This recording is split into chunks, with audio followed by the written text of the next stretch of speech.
Hey everybody, and welcome back to another video. If you're new here, my name is Aline and I am a 20-something living and working in New York City, a creative professional trying to make her way in the world. I share this channel with my sister Michelle, and from time to time I dabble in booktube and book content. 2 days ago, I don't know when I'm uploading this, but 2 days ago it was the first official day of fall, and although I'm not even gonna lie, New York has been a little slow on the uptake. The energy is in the air. I also been getting a lot of requests for book content, which I find kind of thrilling, not even gonna lie. I started off doing these videos very much just for me, and it's really cute and wholesome to see how many of you guys have enjoyed them along with me. So it means the absolute world. So today, in honor of it being early fall, we're gonna go through my autumn TBR. If you are new to booktube, TBR means to be read. What books do I want to read? What vibe do I want to curate in terms of my seasonal reading? This video is very kindly brought to you by Skillshare, who are pals of the channel. So we'll hear about them a little bit later. I don't even want to waste any time. I'm really excited. Let's get into it. Someone that I really want to give a shot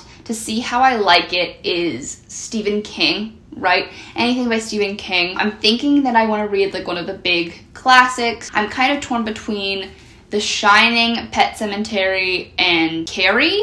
I think it's gonna end up being between The Shining and Pet Sematary because those are the books that feel the most like October-y to me. I'm not a big horror movie person, but I do get a thrill out of suspense. So I feel like book horror might be my vibe. Stay tuned. The last time I read horror was in the 5th grade classroom while reading Goosebumps by R.L. Stine. So it's really anybody's game whether horror is for me. So stay tuned on that front. I could hate it, but we'll just have to see. I've seen the Shining film, and not just that, but I've analyzed it in film class, and I think I watched like a whole documentary at one point on the film analysis. So I do have a lot of intrigue towards that text specifically. So I think I'm going to be leaning towards that one. If you guys don't know what The Shining's about, it's basically a man who goes to work at a hotel while he can write his book. It's completely like desolate out there. It's pretty much in the wilderness, and there's all this tension because the man starts to lose his mind.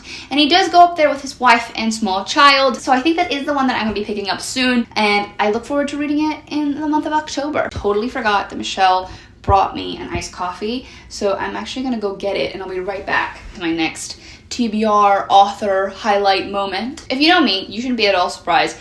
Something by Neil Gaiman. I have a plan to slowly read through everything Neil Gaiman's ever written. It's gonna take some time because some of his work has ugly covers. I'm not even gonna lie, but I always just love his writing style and the way that he crafts characters. I feel like he does adult whimsy so well. You even look back here. Fortunately, The Milk, which I am reading right now. Pretty mature read, if I do say so myself. Caps off around, let's see, so what is it, 150? 101 pages. So try not to be too impressed. Anyway, I love what he writes, whether it's children or adult, so I think in fall, something that's really calling to me is either one of 3 books, Coraline, which scared the shit out of me when I was a child. Like, who else was traumatized by Coraline the film? I watched it when I was 11.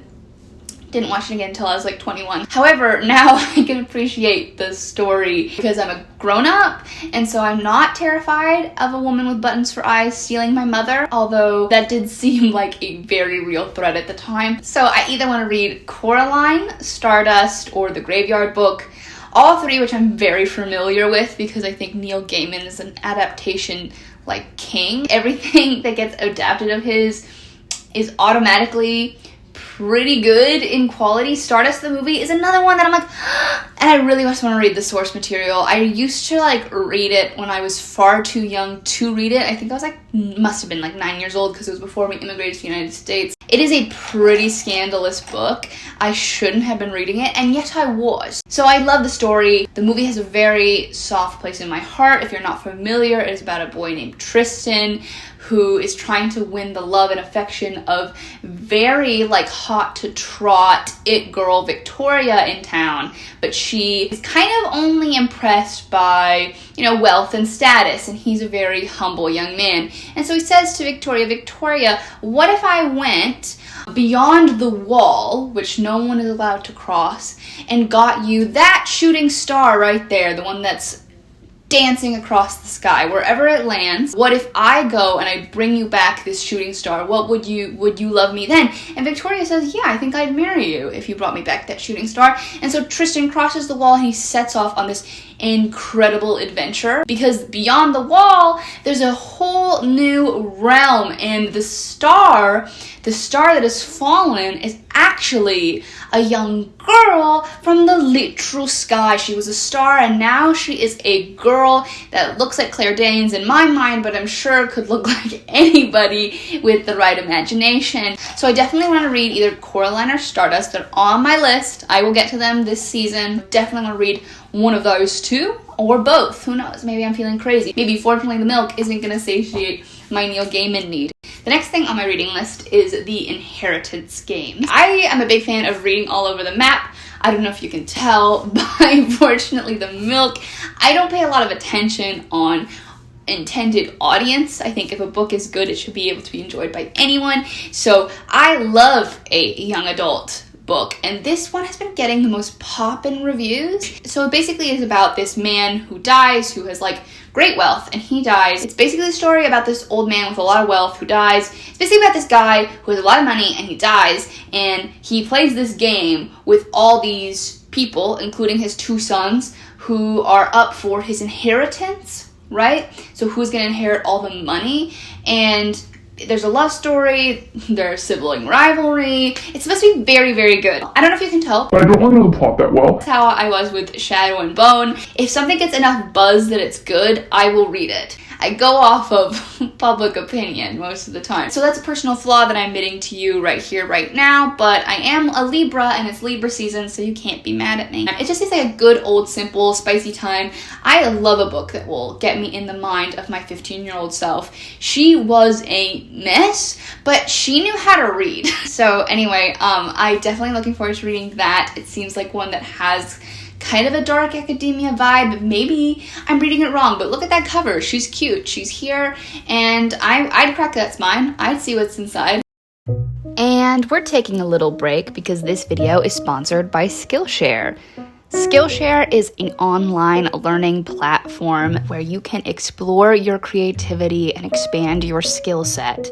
I personally use Skillshare to learn more about freelancing as I dip my toe more into the freelancing world, as well as, of course, writing. You guys know that I do consider myself a writer. I have been working on a book off and on for the past year, and it's really nice to use additional resources to get guidance on things that can sometimes be a little intimidating. I went to theater school, which I have no regrets about, but it's always nice to be able to expand my education myself in the comfort of my own home and get really specific on certain tools that I kind of feel are missing from my toolbox. So that is just me, but you can use Skillshare for anything that you can think of, really. They have thousands upon thousands of classes in different categories of different facets of creativity. So whether you're just somebody who is a creative professional like myself, or somebody who's looking to spark creativity in their free time, there is something out there for you. Skillshare is also really affordable and not at an intimidating price point, which is always something that you like to see. Click the link down below and the first 1,000 people will get a month-long trial of a Skillshare premium membership. Thank you guys, and thank you so much to Skillshare for sponsoring today's video. Now, let's get back to my autumn reading list.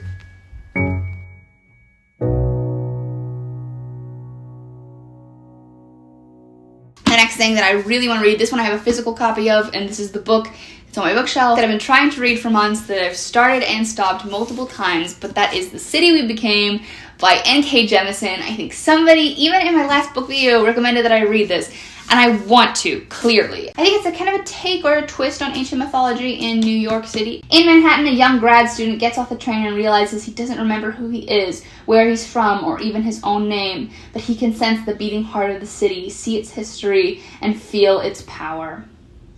I really want to read her. I clearly want to because I live in New York and I love fantasy, and Yup. I will say I also just finished Song of Achilles, and I'm reading Circe right now, so I'm definitely very much engaged with my inner homeschooler. So I feel like now would be an appropriate time to really pick this up. Another one that I've been waiting to read, it's on my bookshelf for ages, is House in the Cerulean Sea by TJ Cloon. This was a real hoppin', buzzy booktube book for a while, and I am intrigued. I've been intrigued this entire time. I've started and stopped it many times over. I considered listening to the audiobook, but I hate the voice of the man who reads it. After scribbling a final note, Linus capped his pen and set it and the pad of paper back in his briefcase. See, I'm on page like 26. That's as far as I've gotten in any single given moment, so that's not pretty far. I always want to see what's the deal with the people are reading, and since I already own it, I do want to give it a go. It's also supposed to be very cozy, so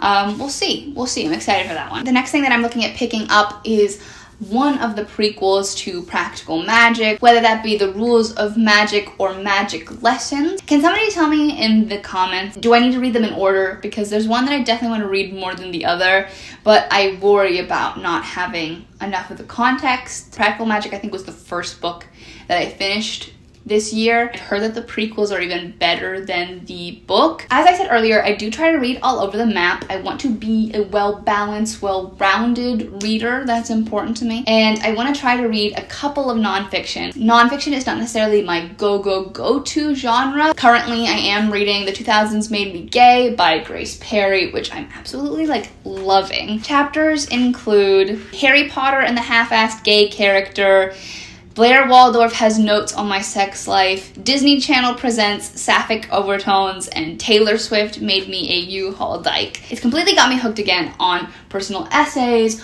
on autobiographical musings. With that being said, I really want to read Educated this season. As Joe Fox says in You Got Mail, don't you love New York in the fall? It makes me want to buy school supplies.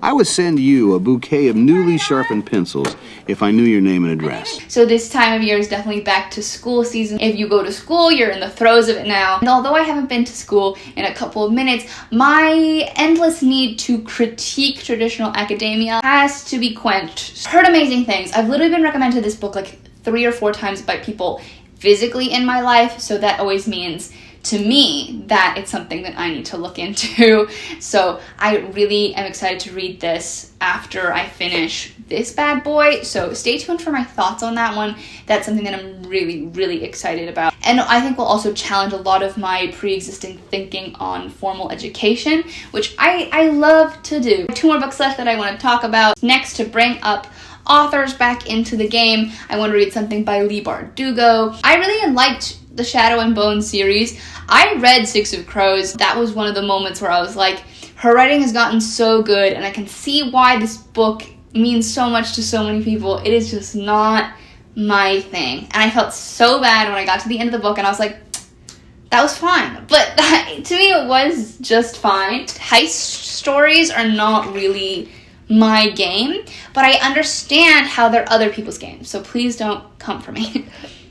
But that being said, I love how her writing style has evolved, so I kind of want to read something of hers that is newer. Nikolai is my favorite character from Shadow and Bone. I will put my life on the line for this fictional prince, therefore I am toying with the idea of reading King of Scars. However, I don't know if I want to get into a series again. Sometimes one-offs are extremely comforting to me because they just feel like beginning, end, nice, let's go. And then you can bounce around in genre. And when you start reading a series, you're like, I have to commit to 1, 2, 3. That's basically 3 weeks, right? So instead, I might read Ninth House by Leigh Bardugo, which is basically a twist on Yale's secret societies and exposing this dark underbelly magical world, if I'm not mistaken. And it's very much giving me dark academia energy. So if you've been watching me a long time, you know that me and Michelle on October 1st, we immediately start our annual Gilmore Girls rewatch. So Yale is gonna be on the mind, so I might as well read something in tandem. I have heard some mixed things, but I've also heard some extremely positive things. So that's one that I think I can make my own mind up about, and I'm looking forward to it. Last thing I so badly want your help on. If no one can help me, that's fine, I guess. But I'm trying to get a vibe for this. This is not a specific title or a specific author. It's just something that I'm throwing out into the void. Where are the autumnal contemporary romance books that feel elevated, right? I keep finding tacky Lifetime style autumn romances, and I don't want that. I want something that feels Nora Ephron like think Meg Ryan fall. I want something that like Emily Henry's style of writing, maybe even a little bit of Josie Silver. So I'm looking for something that's similar to that. I like good writing in my contemporary romance, but I want something that doesn't feel like summer, because every single time that I read contemporary romance, I'm like, this is a summer book. This is taking place in summertime, and I don't want to be in summer anymore. I want a big scarf, but I just don't know what to read. If you have a contemporary romance that just radiates, you know, orange as a vibe, if you could let me know, that would be really great. If I find one, I will let you know. Follow me on Instagram, and I'm sure I'll just shout it from the rooftops at some point. So that is my autumn reading list. Thank you so much for watching. I feel like I've been talking for ages, but then again, I've only drank a quarter of my iced coffee, so I can't have been here for that long. Thank you so much for watching. I hope that this gave you some idea of what you want to pick up this autumn, what vibes you want to curate. And thank you to Skillshare for sponsoring this video. It means the world. And yeah, if you want to see more of these videos, let me know what you want to see next. I'll see you guys in the next one. Thanks so much. Bye.